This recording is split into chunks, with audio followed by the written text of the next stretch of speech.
Doctor BR Ambedkar Konaseema జిల్లా Mummidivaram Janasena party కార్యాలయంలో రాష్ట్ర జనసేన పార్టీ రాజకీయ వ్యవహారాల కమిటీ సభ్యులు ముమ్మిడివరం నియోజకవర్గ in charge Pithani Balakrishna press meet నిర్వహించారు. ముఖ్యమంత్రి జగన్మోహన్ రెడ్డి ప్రతిపక్షాలను అణగదొక్కడానికి చేస్తున్న కక్ష సాధింపు చర్యలు తిరిగి అనుభవించడానికి సిద్ధంగా ఉండాలని పీతాని బాలకృష్ణ హెచ్చరించారు. పవన్ కళ్యాణ్ ఉభయ గోదావరి జిల్లాల పర్యటనను అడ్డుకోవడానికి హెలికాప్టర్ ల్యాండింగ్కు అనుమతి నిరాకరించడంపై బాలకృష్ణ మండిపడ్డారు. నిర్ణయించుకుంటే హెలీప్యాడ్ పర్మిషన్ లేదని చెప్పడం అది చాలా బాధాకరం. ఎందుకంటే హెలీప్యాడ్ జగన్మోహన్ రెడ్డి 10 కిలోమీటర్లకి జగన్మోహన్ రెడ్డి గారు హెలికాప్టర్ ఎగురుతున్న సందర్భంలో ఇలా జనసేన పార్టీ అధ్యక్షుడు పవన్ కళ్యాణ్ గారికి హెలీప్యాడ్ పర్మిషన్ లేదంటాం చాలా బాధాకరం. ఇది ప్రజాస్వామ్యం కూని చేసినట్టుగా ప్రతి ఒక్కళ్ళు కూడా, అంటే జనసేన పార్టీ నాయకులే కాదు, ప్రతి ఒక్కళ్ళు కూడా దీన్ని ఖచ్చితంగా ముక్త కంఠంతో వ్యతిరేకిస్తూ ఉన్నారు.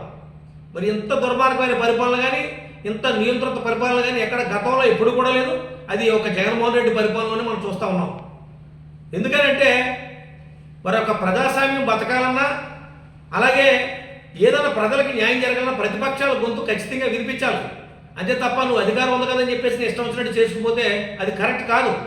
ఎందుకంటే నువ్వు చేసేదాన్ని అందులో తప్పిదాలు ఉంటే ప్రతిపక్షంగా మాట్లాడవలసిన అవసరం ఉంది.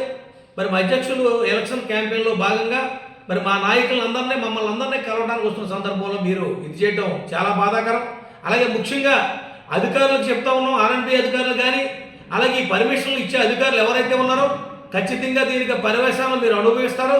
ఎందుకంటే అధికారం ఉందని చెప్పేసి జగన్మోహన్ రెడ్డి ఏదో చెప్పాడని చెప్పేసి మీరు అతను చెప్పిన మాటకి విని మీరు ఎలా ఏదైతే మీరు పర్మిషన్ లేకుండా నిరాకరించారో మీ అందరికీ కూడా తగిన శాస్తి జరుగుతుంది. ఇవాళ ప్రభుత్వాలు ఉంటాయి, పోతాయి. అధికారం ఒక్కడికి శాశ్వతం కాదు. ఎప్పుడు కూడా ఖచ్చితంగా అధికారులు కూడా అర్థం చేసుకోవాలి. ఈ రోజులో ఉండదో ఖచ్చితంగా రేపు రాబోయే రోజులు ఖచ్చితంగా జనసేన తెలుగుదేశం ప్రభుత్వం స్థాపించడం ఖాయం. ఖచ్చితంగా మీ అందరికీ బుద్ధి చెప్తాం, అన్ని రకాలుగా బుద్ధి చెప్తాం. ఇదే జగన్మోహన్ రెడ్డి ఈ రాష్ట్రంలో ఎలా తిరుగుతాడో కూడా చూస్తాం. ఎందుకంటే నువ్వు చేసే పని రేపు పొద్దున్న మళ్ళీ మేమే చేయవలసి వస్తుంది. అన్నిటినీ కూడా నువ్వే నేర్పుతున్నావు. రేపు పొద్దున్న మేము వచ్చాక ఏం చేయాలనేది కూడా నువ్వే నిర్ణయిస్తున్నావు కనుక దీనికి రెడీగా ఉండమని